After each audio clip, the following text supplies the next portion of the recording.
करनाल के एक गांव हरसिंहपुर से 24 नवंबर 2022 को उसी गांव की एक 55 साल महिला राजवंती अपने घर से कहीं गायब हो गई। पुलिस अब राजवंती की गुमशुदगी की मामले की जांच कर रही थी, लेकिन उनका कुछ भी पता नहीं चल रहा था।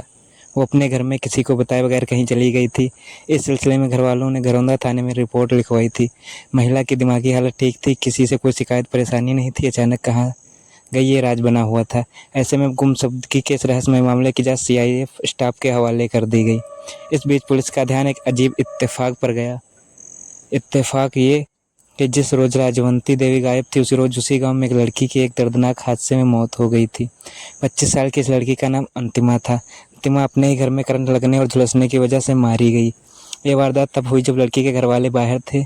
जब घर वाले लौटे तो बेटी की लाश देखकर सन्न रह गए। वैसे तो लाश की हालत ऐसी थी कि उन्हें अपनी बेटी को पहचानना मुश्किल हो रहा था, लेकिन कपड़े और ज्वेलरी गवाही दे रहे थे कि ये अंतिमा की ही लाश है। अब घर वालों ने भरे मन से अपनी बेटी की लाश का अंतिम संस्कार कर दिया।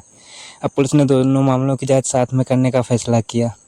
पता चला कि अंतिमा की मौत को हादसा मानकर ही उस मामले में घर वालों ने अंतिम संस्कार कर दिया था। उसकी मौत की कोई जांच नहीं हुई थी। ऐसे में सीआईएसएफ स्टाफ ने अंतिमा की मौत के बारे में पता करना शुरू किया। अंतिमा मौत की बाद पुलिस ने उनको सोशल मीडिया अकाउंट्स की पड़ताल की और इस क्वेश्चन में उसे एक चौंकाने वाली बात पता चली। उसका सोशल मीडिया अकाउंट एक्टिव था और लोकेशन उत्तर प्रदेश के शामली में दिखा रहा था।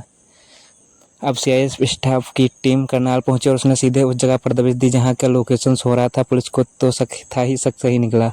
वहां अंतिमा मिल गई। वो अंतिमा जो 4 महीना पहले अपने ही घर में शॉर्ट सर्किट करंट जलने से मर गई थी। जाहिर है अंतिमा जिंदा थी, तो फिर सवाल है कि मरी कौन थी। जवाब है, मरी थी अंतिमा के गांव में रहने वाली 55 साल की महिला राजवंती देवी। पुलिस के शिकंजे में आई अंतिमा ने बताया कि उसका शामली के एक लड़के से फेसबुक पर अफेयर था, लेकिन घर वाले इस रिश्ते के लिए राजी नहीं थे।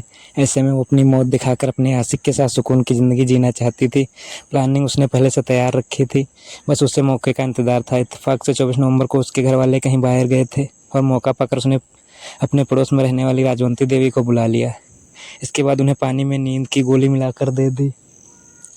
जब राजवंती गोली खाने की वजह से बेहोश हो गई तो पहले उसने राजवंती का गला घूंटा, फिर करंट लगाया और फिर अपने कपड़े पहनाकर आखिरकार उसकी लाश जला दी ताकि उसकी पहचान न हो सके। इसके बाद वो अपने प्रेमी के साथ भाग गई और उसके साथ शादी कर शामली में ही रह रही थी। लेकिन अब पुलिस ने उसे गिरफ्तार कर लिया और साथ ही राजवंती देवी की मौत का राज भी फांस हो गया।